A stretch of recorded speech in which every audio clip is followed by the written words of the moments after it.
দেখেন রাতুল ভাই ত্রিশাল ওনাকে যদি আমি মেসেজ করি, যেমন তাকে বললাম আসসালামু আলাইকুম, তাকে আমি একটা সালাম দিলাম, কিন্তু আমি যদি এখান থেকে বের হয়ে যাই, এবার আবার ইমোতে প্রবেশ করি, আমি ইমোটা এখান থেকে সরিয়ে দিব। এখন যদি আমি ইমোতে প্রবেশ করি, একটু খেয়াল করবেন, দেখেন আমি ইমোতে প্রবেশ করলাম, এখানে কিন্তু এই রাতুল ভাই কোথাও চ্যাট লিস্টে নাই। তার মানে ইনভিজিবল ফ্রেন্ড দিয়ে অনেক কাজ। আসসালামু আলাইকুম। ইমোতে নতুন একটি আপডেট যুক্ত হয়েছে, সবাই আপনারা থাম্বনেলে দেখেছেন যে ইনভিজিবল ফ্রেন্ডস। আসলে এই অপশনের কাজটা কি? এটা কিন্তু একটা কি বলবো, এটা অমায়িক একটা কাজ, আর এই কাজটা সবাই খুশি হবেন আশা করি। যে ইনভিজিবল ফ্রেন্ডের যে কাজটা বর্তমানে, এটা খুবই আমি এক্সাইটেড, কারণ এই আপডেটটা এর আগে কখনো কোনো অ্যাপসে আসে নাই।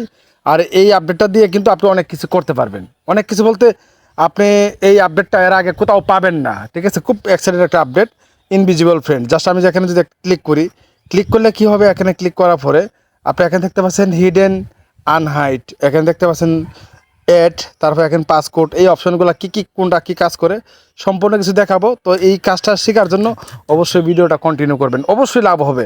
এই ইনভিজিবল ফ্রেন্ডস ইমোতে সবচেয়ে বিগ আপডেট আপনার জন্য প্লাস আমার জন্য। যাই হোক, আমরা কি করব, প্রথমে কি করব, গুগল প্লে স্টোরে চলে যাব।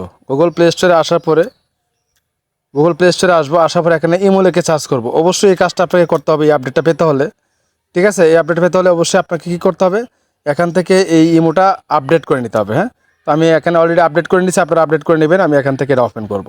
ওপেন করার পর উপরে দেখতে পাচ্ছেন লোগো আইকন, এখানে ক্লিক করবেন। তারপর এখানে দেখতে পাচ্ছেন সিকিউরিটি অ্যান্ড প্রাইভেসি, এখানে ক্লিক করবেন। এখানে ক্লিক করলে আপনি পেয়ে যাবেন ইনভিজিবল ফ্রেন্ডস। অবশ্যই আপনি ইমো অ্যাপটা আপডেট করে অবশ্যই নেবেন।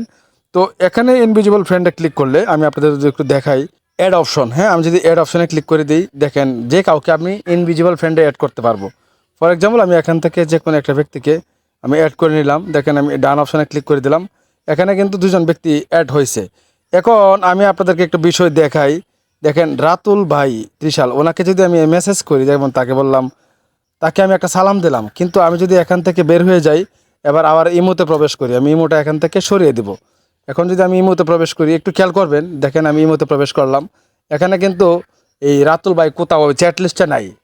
তার মানে ইনভিজিবল ফ্রেন্ড দিয়ে অনেক কাজ। তার মানে আপনার যে পার্সোনাল যে ব্যক্তি রয়েছে, আপনার শখের যে ব্যক্তি রয়েছে, যাকে আপনি বেশি পছন্দ করেন, তার সাথে সারা দিন 24 ঘন্টা কথা বলবেন এই ইনভিজিবল ফ্রেন্ডের মাধ্যমে। কেউ জানবে না, কারণ আপনি ইমো ওপেন করলে কিন্তু এই রাতুল ভাই এখানে নাই। এখন যদি আমি এখানে জাস্ট আবার কি করি, এই যে প্রোফাইলে ক্লিক করব, আবার সিকিউরিটি অ্যান্ড প্রাইভেসিতে ক্লিক করব, আবার ইনভিজিবল ফ্রেন্ডে ক্লিক করব। এখন রাতুল ভাইয়ের ক্লিক করলাম, দেখেন তার চ্যাট লিস্টটা অন অন হয়ে গেছে। এখন আমি যদি তাকে বলি ভাই কেমন আছেন, তাকে মেসেজ করলাম, অথচ এখন যদি আমি এখান থেকে ইমোটা সরিয়ে দিই, বন্ধ করে রেখে দিই, রেখে দেওয়ার পরে কিন্তু ইমো যে কেউ ওপেন করবে সে বুঝতে পারবে না এখানে, কারণ চ্যাট লিস্টে তো সে নাই। তো আপনাকে এই কাজটা করতে হলে একটু টেকনিক করতে হবে। এটা হলো আপনি জাস্ট এখানে ক্লিক করবেন, আমি ইমোটা অন করে দিই। ইমোটা অন করে দিলে কিন্তু আমার নামটাও কিন্তু এখানে নাই। তার মানে আপনি ইনভিজিবল ফ্রেন্ডে যে কাউকে অ্যাড করবেন, যাদেরকে অ্যাড করবেন, গোপনে তাদের সাথে চ্যাট করতে পারবেন, কেউ জানবে না। কারণ এখানে যখন চ্যাট লিস্টে আসবে না, আপনার ইমোটা কেউ ঢুকলেও বুঝতে পারবে না আপনি কার সাথে কথা বলছেন। এটাই হলো বিগ আপডেট, এটা আমার খুব পছন্দের একটা আপডেট হয়েছে। আপনার কেমন লেগেছে এই আপডেটটি অবশ্যই কমেন্ট করে জানাবেন। ভালো থাকবেন, আসসালামু আলাইকুম।